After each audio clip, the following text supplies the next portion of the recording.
তুমি অন্য কাউকে আশা করছিলে? না। তো এরকম হাঁ করে তাকিয়ে আছো কেন? আমার হাত থেকে ধরো আর সামনে থেকে সরো।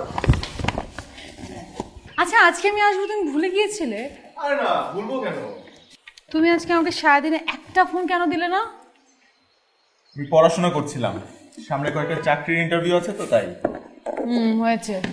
ওইটা কই, ওরে ডাকো। ভাবি, বান্দা হাজির। ভাবি, খাওয়ানোর সময় অনেকটা ডাকতে এলো, এই ডেভিড ডাকতে হয় না। এই ডেভিড অটো চলে আসে। কি আনছেন? তো কালকে সারা রাত না খেয়েছি, সকালবেলা রান্না করে নিয়ে আসবো। কি গ্রান বেরিয়েছে ভাবি, আমি এই গ্রান দিয়ে ভাত খাইলাম।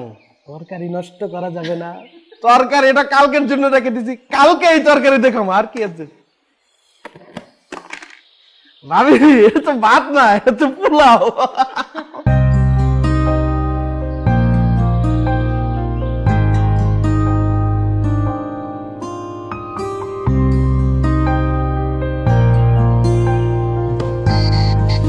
আচ্ছা, এই খাবারগুলো কোন হোটেল থেকে নিয়ে আসছো বলো তো?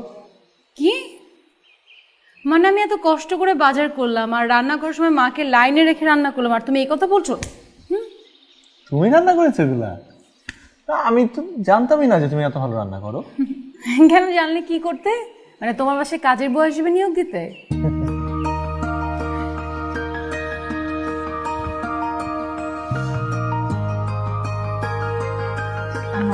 ডেভিড আছে তো। ডেভিড আচ্ছা, তো কি হয়েছে? আমি আমার বিয়ে করার স্ত্রীর সাথে রোম্যান্স করছি। স্ত্রী? হ্যাঁ। হ্যাঁ, তো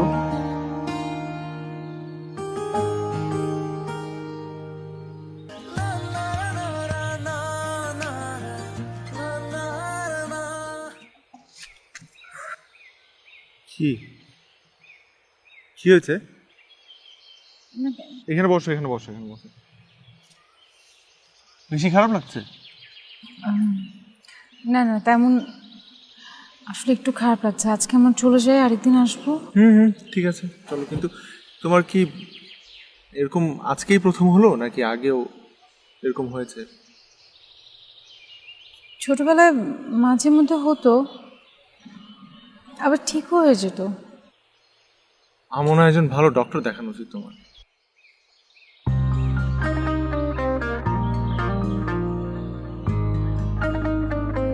তুমি কি আমাকে খুব ভালোবাসো? প্রকৃতির সবাই হয়তো এতদিন বুঝে গেছে।